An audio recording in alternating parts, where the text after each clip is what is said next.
Donald ট্রাম্পের হুমকি কিংবা বিরোধীদের কঠোর সমালোচনা কোনো কিছুই থামাতে পারল না তাকে। 50%-এরও বেশি ভোট পেয়ে আনুষ্ঠানিকভাবে নিউ ইয়র্কের মেয়র নির্বাচিত হলেন জোহরান মামদানি।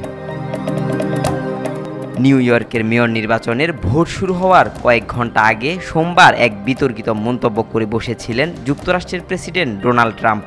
তিনি অ্যান্ড্রু কুওমোকে সমর্থন জানিয়েছিলেন, সঙ্গে হুমকিও দিয়েছিলেন যদি ডেমোক্র্যাট প্রার্থী জোহরান মামদানি জয়ী হন তবে নিউ ইয়র্কের ফেডারেল তহবিল বন্ধ করে দেবেন। ট্রাম্পের শঙ্কাকে সত্যি করে এবার নিউ ইয়র্কের মেয়রের মসনদে ঠিকই বসেছেন মামদানি। ফলে প্রশ্ন উঠছে, মামদানির লাগাম টেনে ধরতে ট্রাম্প এখন কি পদক্ষেপ নেবেন? নিউ ইয়র্কের রাজ্য কম্পট্রোলার এক প্রতিবেদনে বলা হয়েছে 2026 অর্থবছরে শহরটি $7.4 বিলিয়ন ফেডারেল তহবিলের প্রয়োজন হবে। 2025 সালে নিউ ইয়র্ক সিটির পরিচালনা বাজেট ছিল $9.7 বিলিয়ন।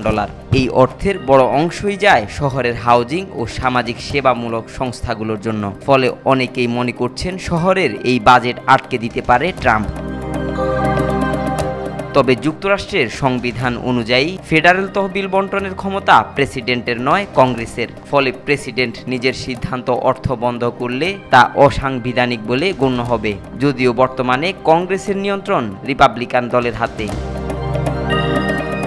এর আগেও ট্রাম্প প্রশাসন নিউ ইয়র্কের ফেডারেল তহবিল আটকে রেখেছিল। মেয়র এরিক অ্যাডামসের সময় নিউ ইয়র্কের মেট্রোপলিটন ট্রান্সপোর্ট অথরিটির জন্য বরাদ্দ $12 বিলিয়ন স্থগিত করেছিলেন ট্রাম্প।